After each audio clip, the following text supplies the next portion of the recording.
লঞ্চে ধাক্কাধাক্কি করে উঠছেন যাত্রীরা, ডেকে নেই স্বাস্থ্যবিধির বালাই। বাসে নিয়ম মানলেও বেশি ভাড়া নেয়ার অভিযোগ। 2 ঘন্টা হিসাবে 21 জন 20 জন যাত্রী যোগাতে পারিনি। আগে 150 টাকা ছিল আর কি, এখন 300 টাকা নিচে 2 সিট মিলে। বাড়িতে আমরা যদি যাইতে পারিনি, এই জন্য যাইতেছি। এখন কিছু করার নাই, যেহেতু এত লোকজন, সবারই বাড়ি যাওয়ার আশা। ফাঁকা ফাঁকা তো জায়গা তো দেখি নালাই দিলে, যা আছে তো এই দেখেন নালাই দিলে, সামনে আলাই দিলে। দেশে করোনায় একদিনে 37 জনের মৃত্যু, সর্বাধিক নমুনা পরীক্ষায় শনাক্ত সর্বোচ্চ 2911 জন। আক্রান্তের সংখ্যা এখন অর্ধলক্ষাধিক।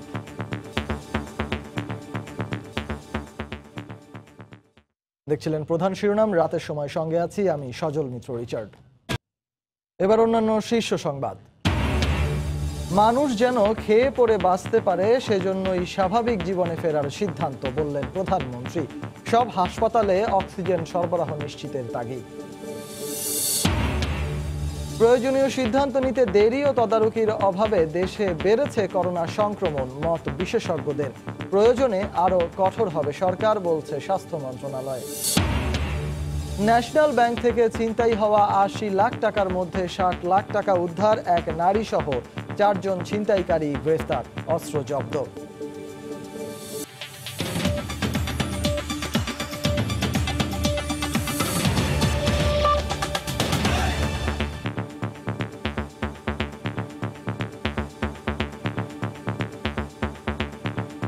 দেশে করোনা আক্রান্তের সংখ্যা 50,000 ছাড়ালো। সবশেষ 24 ঘন্টায় এ পর্যন্ত সর্বাধিক 12,704টি নমুনা পরীক্ষায় শনাক্ত হয়েছেন রেকর্ড 2,911 জন।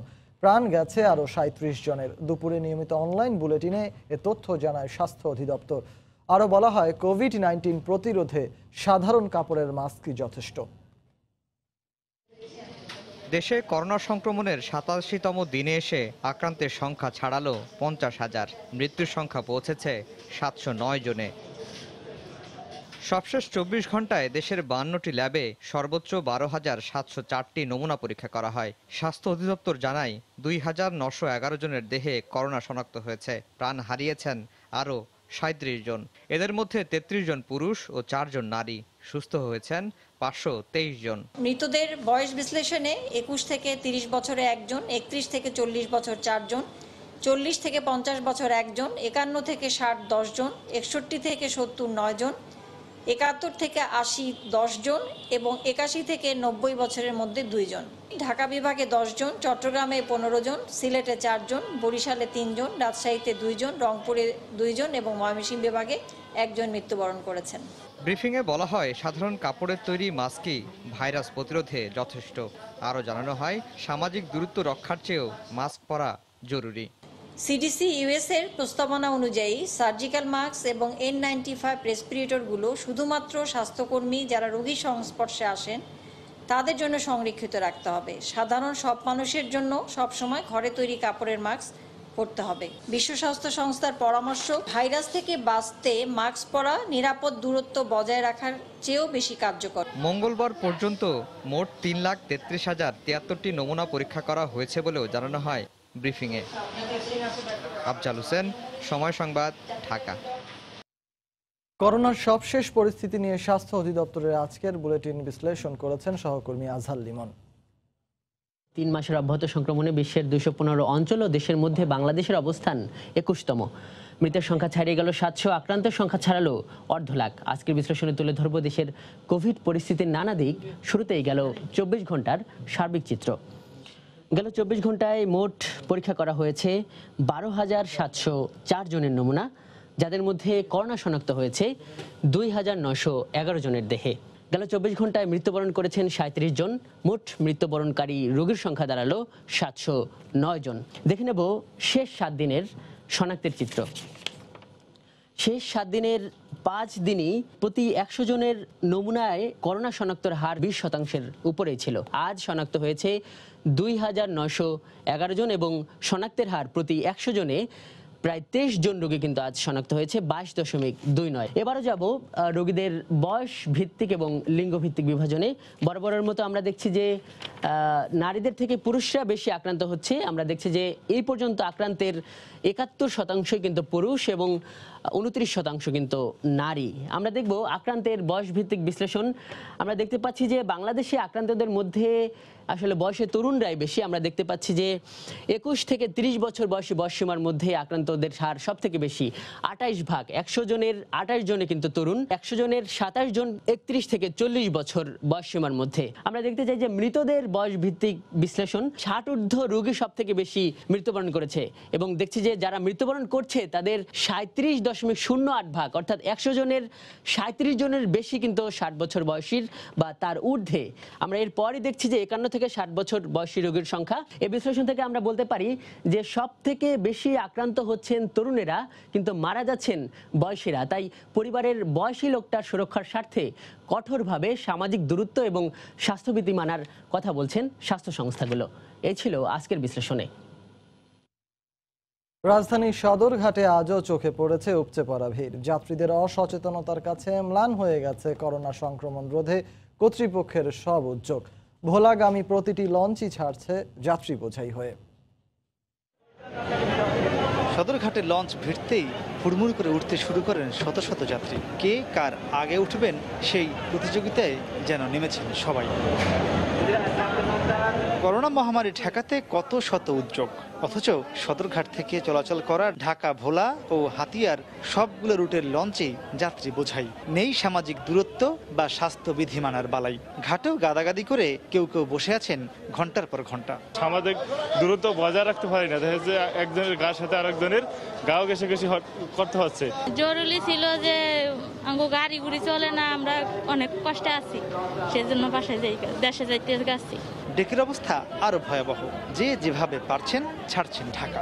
বাইরে আমরা ঈদে যাইতে পারিনি, এই জন্য যাইতেছি। আমার বাবা মা আছে, আমার ফ্যামিলি সব দেশে। যার যার সেভ মতো ওইটাতে চলতে হবে, এখন কিছু করার নাই, যেহেতু এত লোকজন, সবারই বাড়ি যাওয়ার আশা। ফাঁকা ফাঁকা তো জায়গা তো দেখি নালাই দিলে, যা আছে তো এই দেখেন নালাই দিলে, আপনার সামনে আলাই দিলে।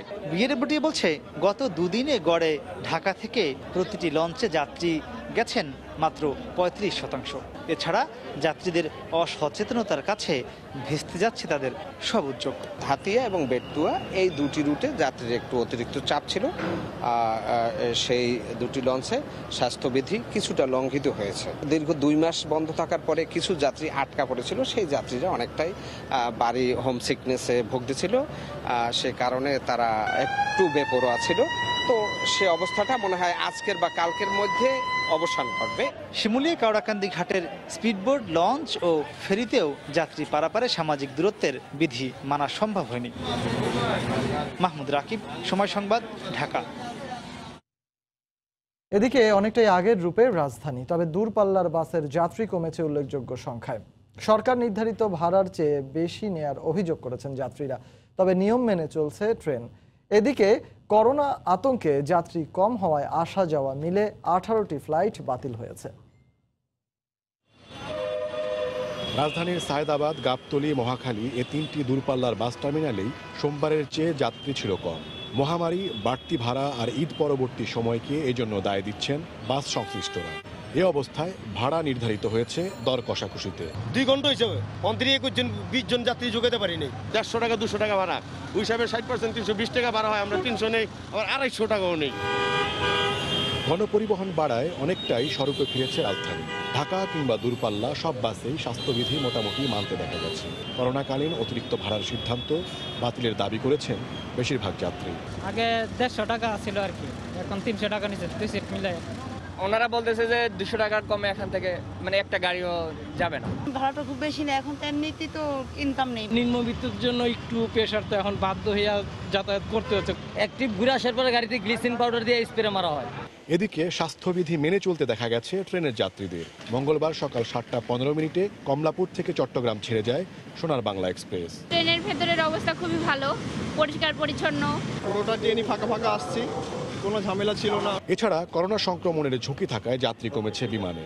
যাত্রাপথে সামাজিক দূরত্ব নিয়ে যাত্রীদের অভিযোগ থাকলেও প্রয়োজনীয় পদক্ষেপ নেওয়ার কথা জানান কর্তৃপক্ষ। প্রত্যেকটা সিটে দুইজন করেই বসে আসছিল, তো এই ব্যাপারটা তো সোশ্যাল ডিস্টেন্সিং আসলে হলো না। হ্যান্ড গ্লোভস, মাস্ক দেওয়া হয়েছে এয়ারলাইন্স থেকেই, কিন্তু পাশের সিটে আর কি আরেকজনকে বসাইছে। এয়ারলাইনগুলো যে কর্তৃক যে আয়োজন, যে ব্যবস্থাপনা, এত যদি কোনো ঘাটতি থাকে, আমার কড়া নির্দেশ হচ্ছে ওই বিমানটার অপারেশন বন্ধ করে। সব ধরনের যানবাহন চালু হলেও সংক্রমণ রোধে স্বাস্থ্যবিধি মানার ক্ষেত্রে আরও সতর্ক হওয়ার আহ্বান সংশ্লিষ্টদের। ওমর ফারুক, সময় সংবাদ, ঢাকা। রাতের সময় আরও থাকছে। আমপানের আঘাত পশ্চিমবঙ্গে তীব্র হলেও বাংলাদেশে বিলীন 126 কিলোমিটার বাঁধ। রক্ষণাবেক্ষণের অভাবই কারণ বলছেন বিশেষজ্ঞরা। নদীর জায়গা ফেরানোর তাগিদ।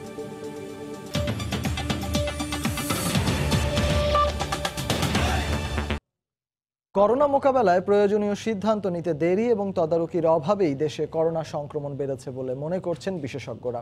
তারা বলছেন অভাব আছে নেতৃত্বের, দরকার সমন্বয় নিশ্চিত করা। স্বাস্থ্য মন্ত্রণালয় বলছে পরিস্থিতি বিবেচনায় প্রয়োজনে আরো কঠোর হবে সরকার। রাশেদ লিমনের রিপোর্ট। যে জোনের মধ্যে খুব বেশি সংক্রামিত হবে সেখানে হয়তোবা একটা এরিয়াকে আমরা বলবো যে এই এরিয়াটা বন্ধ থাকবে এই কয়েকদিনের জন্য। অবশেষে কোভিড মোকাবেলায় এলাকা ভিত্তিক পরিকল্পনার কথা ভাবছে সরকার। সেই অনুসারে রেড, গ্রিন ও ইয়েলো এই 3 জোনে ভাগ করে নেওয়া হবে ব্যবস্থা। অথচ রোগীর সংখ্যা যখন হাজারের নিচে তখনই এমন পরিকল্পনার কথা বলে আসছিলেন বিশেষজ্ঞরা। তাই তারা বলছেন সিদ্ধান্ত সঠিক হলেও সময় মতো ট্রেন ধরতে পারেনি বাংলাদেশ। আমরা যদি আইসোলেশন, কোয়ারেন্টাইন থেকে শুরু করে ল্যাবরেটরি টেস্টে সবখানে আমরা দেখছি যে কাজগুলো পরে করা হচ্ছে। সময়ের সামনে যদি হাঁটতে পারতাম তাহলে আসলে এই লকডাউনটাকে আমরা দারুণ সফলভাবে সমাপ্তি টানতে পারতাম এই করোনার, যেটা হয়নি। লকডাউন খুলে দেওয়ার আগে যদি প্ল্যান না করা হয়, পরে যদি প্ল্যান করা হয়, তার মানে আমরা প্ল্যানিং এ ভুল করেছি। আমরা এটাই বোঝাতে চাচ্ছি যে সংক্রমণের হার অনেক বেশি বেড়ে যাচ্ছে। তার মানে আমরা হয়তোবা দেখতে পাচ্ছি কোভিড আমাদের আগে হাঁটছে, আমাদের হাঁটতে হবে কোভিড এর আগে। তবে এখনো ফুরিয়ে যায়নি সময়। পরিকল্পনা কাগজ থেকে দ্রুত বাস্তবায়নে রূপ দেওয়ার তাগিদ দিচ্ছেন তারা। নিশ্চিত করতে হবে দক্ষ মনিটরিং টিমও। এর মধ্যে কিন্তু স্বাস্থ্য বিভাগ এর জন্য একটা ভালো পরিকল্পনা করে ফেলতে পারত, যে লকডাউন প্রত্যাহার করলে কিভাবে করতে হবে, কোথায় করতে হবে, যে ক্ষেত্রে হয়তোবা নেতৃত্ব একটা বড় বিষয়। আমাদের দেশে এটা একটা ন্যাশনাল ক্রাইসিস, অর্থাৎ আমাদের সমস্ত জাতিগত সবাইকে এটা এফেক্ট করছে। এখানে আমাদের সবার সাথে একটা সমন্বয় খুবই দরকার। কর্তৃপক্ষ বলছে পরিস্থিতি অনুসারেই ব্যবস্থা নিচ্ছেন তারা। তখন সংক্রমণের পর্যায় ছিল অল্প, যার জন্য তখন অ্যাকর্ডিংলি ব্যবস্থা সরকার নিয়েছিল। আর এখন যেহেতু সংক্রমণের পর্যায়টা একটু নেগেটিভলি গতি পেয়েছে বলবো, আসলে সরকার তো সিচুয়েশন বুঝে ব্যবস্থা নেয়। যদি দেখা যায় যে না, স্বাভাবিকভাবে মানুষ মানছে না, তাহলে তো কর্তব্য অবলম্বন করতে হবে। সেক্ষেত্রে সাধারণ মানুষের সহায়তাও জরুরি। সময় সংবাদ, ঢাকা। করোনার প্রভাবে দেশের অর্থনৈতিক কর্মকাণ্ডের গতিশীলতায় স্থবির অবস্থা সৃষ্টি হয়েছে জানিয়ে প্রধানমন্ত্রী শেখ হাসিনা বলেছেন, মানুষের জীবন বাঁচাতেই কিছু জায়গায় শর্ত শিথিলের ব্যবস্থা করা হয়েছে। সকালে জাতীয় অর্থনৈতিক পরিষদের নির্বাহী কমিটি একনেক সভায় একথা বলেন তিনি। এ সময় সব হাসপাতালে অক্সিজেন সরবরাহের তাগিদ দেন প্রধানমন্ত্রী। সামনে বাজেট অধিবেশন, নতুন অর্থ বছরের হিসেব মেলানোর ব্যস্ততা সংশ্লিষ্ট মন্ত্রণালয়গুলোতে। এরই মধ্যে মঙ্গলবার বসল জাতীয় অর্থনৈতিক পরিষদের নির্বাহী কমিটি একনেকের বৈঠক। কোভিড-19 সাবধানতায় পরিকল্পনা কমিশনের এনইসি ভবনে সম্মেলনটি অনুষ্ঠিত হয় ভিন্ন আঙ্গিকে। গণভবন থেকে ভিডিও কনফারেন্সে যুক্ত হয়ে সভাপতিত্ব করেন প্রধানমন্ত্রী। অন্যান্য মন্ত্রী ও সচিব সহ সংশ্লিষ্ট নীতি নির্ধারকরা সম্মেলন কক্ষ থেকেই অংশ নেন বৈঠকে। সভার শুরুতেই দেয়া সূচনা বক্তব্যে করোনা দুর্যোগে বাজেট ও প্রকল্প প্রণয়নে কাজ করার জন্য সংশ্লিষ্টদের ধন্যবাদ জানান সরকার প্রধান। বলেন, মানুষের কষ্ট লাঘবেই শর্ত শিথিল করে স্বাভাবিক জীবনে ফেরার উদ্যোগ নিতে হয়েছে। অর্থনীতি যে গতিশীলতা পেয়েছিল, কিন্তু বিশ্বব্যাপী এই করোনা ভাইরাস আসার ফলে তা স্থবির হয়ে যায়। এবং এটা শুধু বাংলাদেশ না, সমগ্র বিশ্বেই আজকে এই অবস্থা চলছে।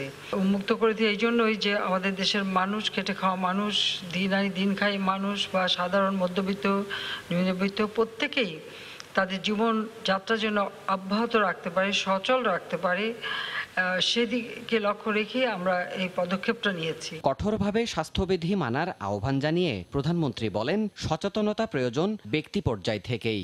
নিজের পরিবার এবং নিজের মানে যারা সহকর্মী সকলেরই সুরক্ষা আমরা সবাই আন্তরিকভাবে চেষ্টা করব। এটাই হবে আমাদের সিদ্ধান্ত, যে কোনো প্রতিবন্ধকতা সেটা মোকাবেলা করে এগিয়ে যেতে পারবো। পরে বৈঠকের খুঁটিনাটি নিয়ে সাংবাদিকদের ব্রিফ করেন পরিকল্পনা মন্ত্রী। তিনি জানান, 7 মন্ত্রণালয়ের 10টি প্রকল্পে 16,276 কোটি 3 লাখ টাকা অনুমোদন দেয়া হয়েছে। এ সময় হাসপাতালে অক্সিজেন সরবরাহ নিশ্চিতের তাগিদও দিয়েছেন প্রধানমন্ত্রী। অক্সিজেন সাপ্লাইটাকে তিনি চাচ্ছেন স্টেবিলাইজ এবং সাফিসিয়েন্ট করার জন্য। দেবাশিস রায়, সময় সংবাদ, ঢাকা। সাভার ও আশেপাশের এলাকার সড়কে চলছে ব্যাপক চাঁদাবাজি। লাইনম্যান থেকে শুরু করে ফেডারেশন ও মালিক সমিতির নামে প্রতিটি বাস থেকে 1100 টাকা পর্যন্ত চাঁদা আদায়ের অভিযোগ পরিবহন শ্রমিকদের। সময় সংবাদের ক্যামেরায়ও ধরা পড়ে প্রকাশ্যে অর্থ আদায়ের চিত্র। জড়িতরা নানা অজুহাত দিলেও সুনির্দিষ্ট তথ্য প্রমাণ থাকলে ব্যবস্থা নেওয়ার কথা বলছে পুলিশ। মোজাফফর জয়ের তথ্য, মনির হোসেনের ছবি নিয়ে রিপোর্ট। নবীনগর চন্দ্রা মহাসড়কের বাইপাইল 3 মোড়ে সময় সংবাদের ক্যামেরায় ধরা পড়ে এমন দৃশ্য। অথচ মাত্র 50 গজের মধ্যেই পুলিশ বক্স। দিনভর এই অবস্থা চললেও দেখা যায়নি পুলিশের কোনো তৎপরতা। স্বাস্থ্যবিধি মানাতে পুলিশের তোড়জোড় থাকলেও চাঁদাবাজদের থামানো যাচ্ছে না অদৃশ্য কারণে। শুধু বাইপাইল নয়, একই অবস্থা ঢাকা আরিচা মহাসড়কের হেমায়েতপুর, নবীনগর, নয়াহাট এলাকাতেও। দূরপাল্লা কিংবা অভ্যন্তরীণ কোনো রোডের বাসেই বাদ পড়ছে না। প্রকাশ্যে প্রতিদিন বাস থেকে নেওয়া হচ্ছে চাঁদা। পরিবহন শ্রমিকদের অভিযোগ, 2 মাসের বেশি সময় পর চালু হয়েছে বাস, কিন্তু থামছে না চাঁদাবাজদের দৌরাত্ম। ফেডারেশন, রোড লাইনম্যান সহ নানা নামের টাকা নেওয়া হচ্ছে। না দিলে সমস্যায় পড়তে হবে জেনেই বাধ্য হচ্ছেন বলে জানান তারা। গাবতলী নেছে 1100 টাকা, হেমায়তপুর নেছে 50 টাকা, সাবান নেছে 100 টাকা। এই চাঁদাগুলো নিচ্ছে ফেডারেশনের লোক, শ্রমিক ইউনিয়নের লোক। সময় সংবাদের ক্যামেরা দেখে অনেকে চাঁদা না নিয়ে নেমে পড়েন বাস থেকে। কেউ কেউ ঘটনা স্বীকার করলেও তুলে ধরেন নানা অজুহাত। কোম্পানি কার্ড আছে, আমরা 10 টাকা করে নিচ্ছি। কোম্পানি বেতন দেয় না, বেতনে 10 টাকা করে আমরা বেতন পাচ্ছি। মালিক সমিতির লোক আছে আলাদা টাকা। আপনার গাড়ি এলে ব্রেক দিলে দেখেন, আপনার গাড়ি ব্রেক দিলে যে টাকা নেবে এখন দেবেন। প্রকাশ্যে এমন চাঁদাবাজি চললেও কোনো তথ্য নেই পুলিশের কাছে। বাহিনীর কর্মকর্তারা বলেন, অভিযোগ পেলেই জড়িতদের বিরুদ্ধে ব্যবস্থা নেওয়া হবে। চাঁদাবাজি সম্পর্কে আমাদের ঊর্ধ্বতন কর্তৃপক্ষ একেবারে 0 টলারেন্স দিয়ে অবলম্বন করছে। তো এই ক্ষেত্রে আপনাদের যদি এরকম কোনো সুনির্দিষ্ট তথ্য থাকে, সেই ক্ষেত্রে আমাদেরকে দিয়ে সহায়তা করবেন, আমরা তাদের বিরুদ্ধে ব্যবস্থা গ্রহণ করব। সড়ক ও জনপথ বিভাগের তথ্য মতে সাভারের 2টি মহাসড়কে প্রতিদিন সহস্রাধিক বাস ট্রাক চলাচল করে। সময় সংবাদ, সাভার। 21 দিন পর উদ্ধার হলো ন্যাশনাল ব্যাংকের খোয়া যাওয়া 80 লাখের মধ্যে 60 লাখ টাকা। এ সময় এক নারী সহ 4 ছিনতাইকারীকেই গ্রেফতার করেছে গোয়েন্দা পুলিশ। জব্দ করা হয়েছে 2টি বিদেশি অস্ত্র। গত 10 মে দুপুরে ন্যাশনাল ব্যাংকের বিভিন্ন শাখা থেকে টাকা তোলার পর পুরানো ঢাকার ইসলামপুর শাখায় টাকা উত্তোলনের সময় গাড়িতে থাকা 80 লক্ষ টাকা ভর্তি বস্তা উধাও হয়ে যায়। ঘটনার পরপরই কোতোয়ালি থানা পুলিশের সঙ্গে তদন্ত নামে গোয়েন্দা পুলিশ। ঘটনার 21 দিন পর গ্রেফতার করা হয় 4 ছিনতাইকারীকে, যাদের মধ্যে রয়েছেন এক নারীও। তদন্তে জানা যায়, ঘটনার দিন টাকা বহনকারী গাড়িটিকে নর্থ ব্রুক হল শাখা থেকেই অনুসরণ করে ছিনতাইকারীরা। ইসলামপুর শাখায় পৌঁছলে দলনেতা হান্নান সহ 2 ছিনতাইকারী সক্রিয় হয়ে ওঠে। ব্যাংক কর্মকর্তা নিরাপত্তা কর্মীদের নিয়ে শাখার ভেতরে প্রবেশ করার পরপরই গাড়ির দায়িত্বে থাকা নিরাপত্তা কর্মীকে কথায় ব্যস্ত রাখেন ছিনতাইকারী চক্রের সদস্যরা। সেই সুযোগে দলনেতা হান্নান গাড়ির দরজা খুলে টাকার বস্তা চুরি করে। তাদের কাছ থেকে আমরা 60 লক্ষ টাকা এ পর্যন্ত উদ্ধার করতে পেরেছি 80 লক্ষ টাকার মধ্যে, এবং তাদের কাছ থেকে 2টি বিদেশি পিস্তল, অস্ত্র, গুলি সহ আমরা উদ্ধার করেছি। বিশেষ করে মোস্তফার কাছ থেকে একটি এবং হান্নানের কাছ থেকে একটি। ছিনতাইকারী চক্রটি এর আগেও এই ধরনের অপরাধ করেছে বলে জানায় ডিবি। মূল হোতা হান্নানের নামে দেশের বিভিন্ন থানায় মামলা রয়েছে। আহমেদ সালেহিন, সময় সংবাদ, ঢাকা। রাতের সময় আরো থাকছে। লকডাউন ওঠায় প্যারিসে খুলেছে রেস্তোরাঁ সহ অন্যান্য প্রতিষ্ঠান। কাজে যেতে পেরে খুশি প্রবাসী বাংলাদেশিরা।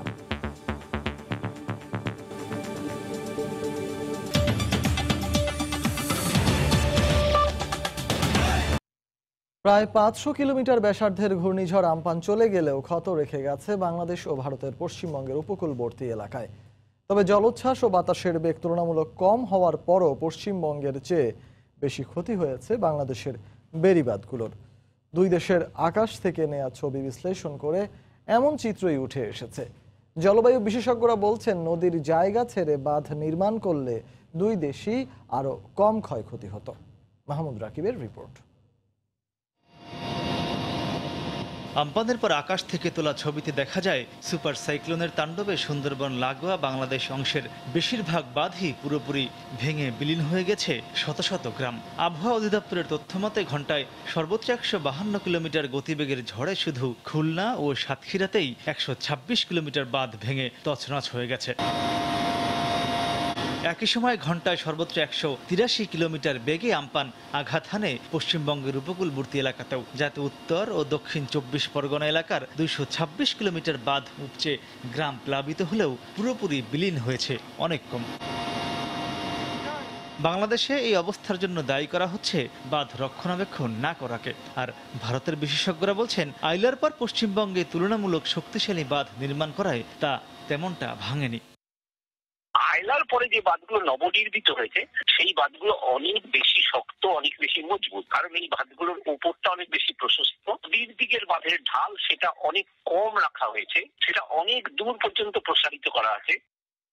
বহু জায়গাতে বাঁধের অর্ধেক নদী খেয়ে ফেলেছে, বাঁধের উচ্চতা কমে গেছে, বাঁধ নেই, এটা ভাঙাচোরা একটা মাটির স্তূপ হয়ে আছে বেশি জায়গাতে। মূল কথা হচ্ছে এটাকে নিয়মিত রক্ষণাবেক্ষণ করা প্রয়োজন। তবে দুই দেশের বিশেষজ্ঞরাই বলছেন, নদী প্রশস্ত ও পাড়ে গাছ রোপণ না করলে সমস্যা থেকেই যাবে। বাঁধের উচ্চতা বাড়ানো প্রয়োজন। উচ্চতা বাড়ানোর ক্ষেত্রে সবচেয়ে বড় সমস্যা হচ্ছে জমি গ্রহণ প্রয়োজন হবে। কাজে এখানে জমি অধিগ্রহণ না করে মাটির বাঁধের সাথে কংক্রিটের ফ্লাড ওয়ালের একটা সমন্বয় করার কথা চিন্তা করা যেতে পারে। দুই বাংলার প্রশাসনেরই বোঝা উচিত নদীকে তার প্রসারিত হওয়ার জায়গাটা ফিরিয়ে দিতে হবে। শুধু বাঁধ নির্মাণ করলেই হবে না, বাঁধের সামনে একটা ম্যানগ্রোভের প্রাচীরও তৈরি করতে হবে। সুন্দরবনে যেখানে যেখানে বাঁধের সামনের দিকে ম্যানগ্রোভের প্রাচীর ছিল সেই জায়গায় বাঁধ সুরক্ষিত থাকে। সকল বাঁধ উঁচু ও প্রশস্ত করতে 3100 কোটি টাকার কাজ চলছে বলে জানিয়েছে পানি সম্পদ মন্ত্রণালয়। কয়রা, শ্যামনগর এবং বাঘকোপে বেশি ঝুঁকিপূর্ণ স্থানগুলো আমরা সেনাবাহিনীকে দিয়েছি।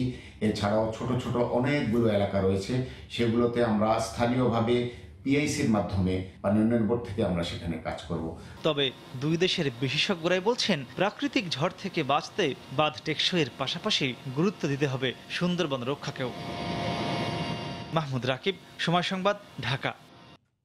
দ্বিতীয় দফায় লকডাউন তুলে নেওয়ার পর ফ্রান্সের প্যারিসে খুলেছে বার, রেস্তোরাঁ সহ অন্যান্য প্রতিষ্ঠান। এ অবস্থায় কাজে যেতে পেরে খুশি প্রবাসী বাংলাদেশিরা। সেখানকার সবশেষ পরিস্থিতি জানাতে এই মুহূর্তে প্যারিসে আছেন সহকর্মী লুৎফুর রহমান বাবু। সরাসরি চলে যাচ্ছি তার কাছে। বাবু।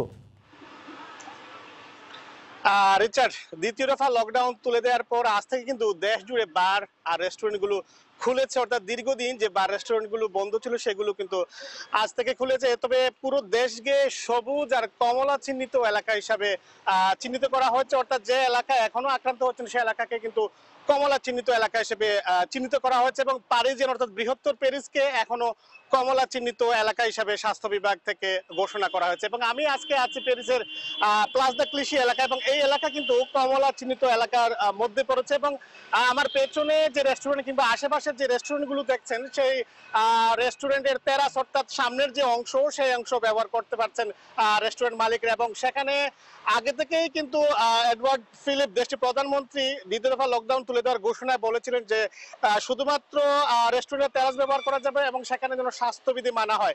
এবং একই চিত্র কিন্তু আমরা এখানে দেখছি যে ক্রেতারা এখানে বসছেন, তারা ম্যাক্সিমাম অর্থাৎ বিভিন্ন সব জায়গায় মোটামুটি স্বাস্থ্য যে বিধি রয়েছে সেটি মানার চেষ্টা করা হচ্ছে। দুই এক জায়গায় শুধুমাত্র কাস্টমাররা যেখানে বসছেন সেখানে সামাজিক যে দূরত্বের বিষয়গুলো সেগুলো কিছুটা মানা হচ্ছে না। পাশাপাশি আমি আপনাকে জানিয়ে রাখি এই সময়ে কিন্তু এই যে দ্বিতীয় দফা লকডাউন তুলে দেওয়া হলো বা বিভিন্ন প্রতিষ্ঠান যে খুলেছে তারপর থেকে কিন্তু হ্যান্ড স্যানিটাইজারের যে দোকানগুলো সেগুলোতে ক্রেতা সাধারণ বেশ ভিড় লেগে আছে। তবে প্রত্যেকটি যে প্রতিষ্ঠানগুলো খুলেছে সেই প্রতিষ্ঠানের বাইরে হ্যান্ড স্যানিটাইজার রাখা রয়েছে এবং যে ক্রেতারা সেই প্রতিষ্ঠানগুলোর ভিতরে ঢুকছেন তারা হাতে হ্যান্ড স্যানিটাইজার যেমন ব্যবহার করছেন তেমনি মাস্ক পরিধান করেই কিন্তু দোকানগুলোতে প্রবেশ করছেন। একইভাবে দোকানদার যারা রয়েছেন তারাও কিন্তু কিছুক্ষণ পর পর হ্যান্ড স্যানিটাইজার যেমন ব্যবহার করছেন তেমনি ভাবে মাস্ক ব্যবহার করতে কিন্তু আমরা দেখছি। আরেকটি বিষয় আমি আপনাকে জানিয়ে রাখি, আমি যে এলাকাতে এই মুহূর্তে রয়েছি এই এলাকার প্রতি বছর এখানে কিন্তু বিপুল সংখ্যক পর্যটকের সমাগম ঘটে থাকে। তবে এবার করোনা ভাইরাসের কারণে এই এলাকাতে কোনো পর্যটক এখন পর্যন্ত দেখা যাচ্ছে না। আর দেশটির শ্রমমন্ত্রী একটি টেলিভিশনকে জানিয়েছেন যে এই বছর কিন্তু বেকারত্বের হার 2%, এই বছর বেকারত্বের হার 10% উপরে যাওয়ার সম্ভাবনা রয়েছে। তো রিচার্ড, এই ছিল আমার কাছে এখন পর্যন্ত সর্বশেষ। ফ্রান্সে দ্বিতীয় দফায় তুলে দেওয়া হয়েছে লকডাউন, আর সেই খবরই জানাতে আমাদের সঙ্গে যুক্ত হয়েছিলেন প্যারিস থেকে সহকর্মী লুৎফুর রহমান বাবু।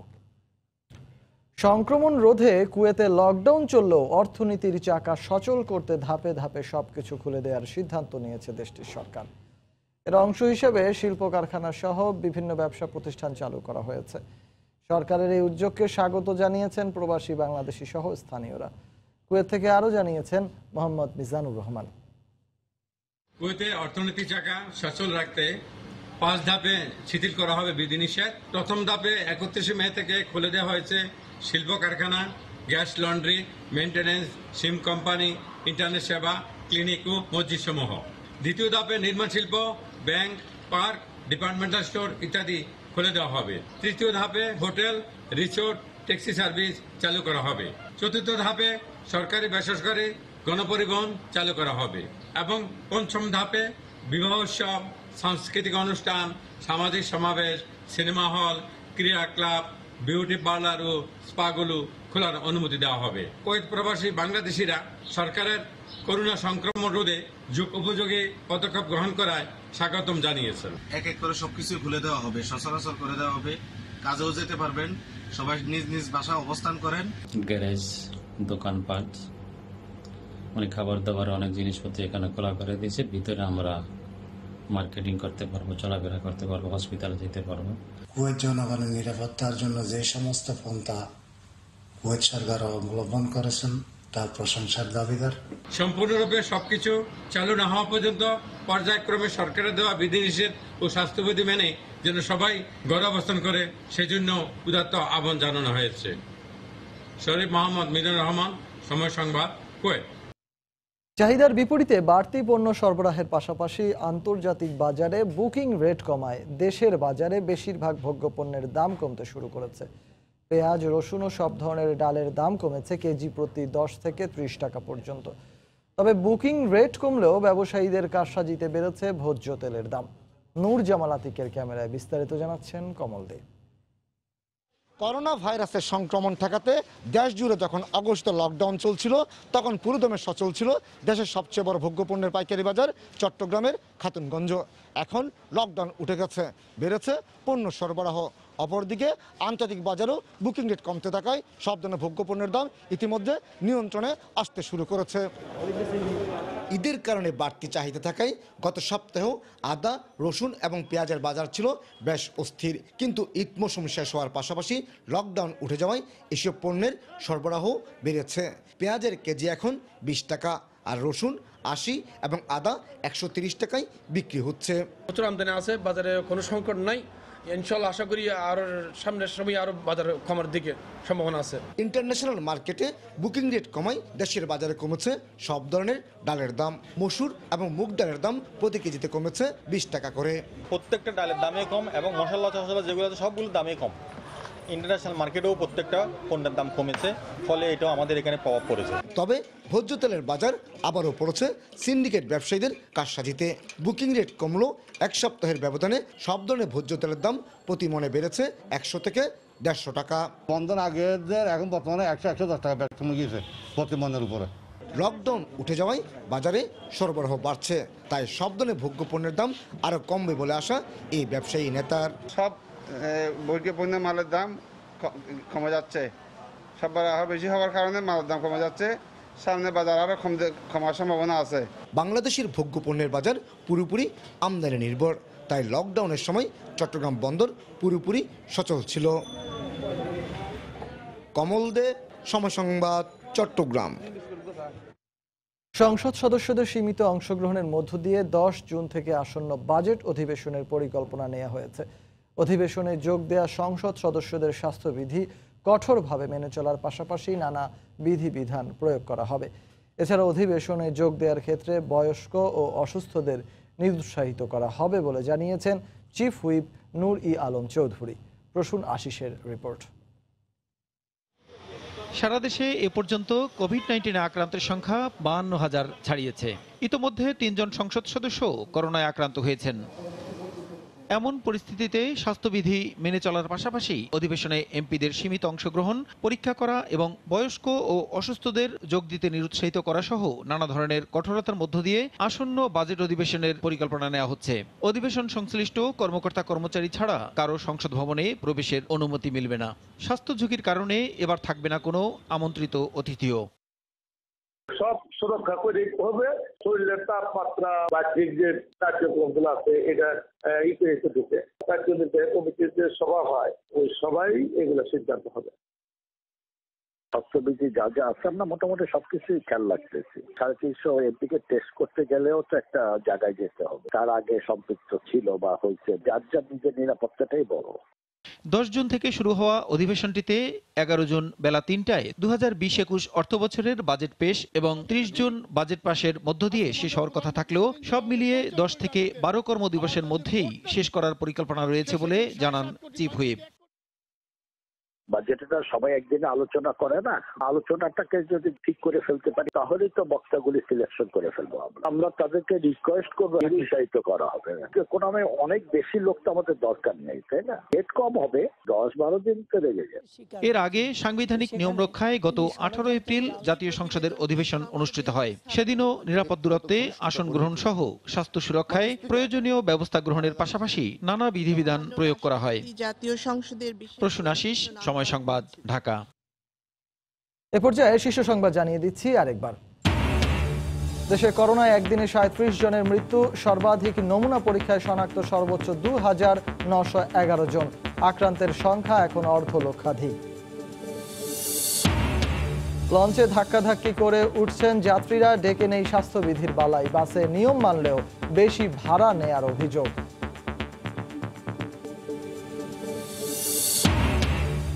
মানুষ যেন খেয়ে পড়ে বাঁচতে পারে, সেই জন্যই স্বাভাবিক জীবনে ফেরার সিদ্ধান্ত, বললেন প্রধানমন্ত্রী। সব হাসপাতালে অক্সিজেন সরবরাহ নিশ্চিতের তাগিদ। এই ছিল রাতের সময়। আপনার মোবাইলে সময় সংবাদ দেখতে ও সব খবর পেতে ডাউনলোড করুন সময় অ্যাপ আর সঙ্গে থাকুন সময়।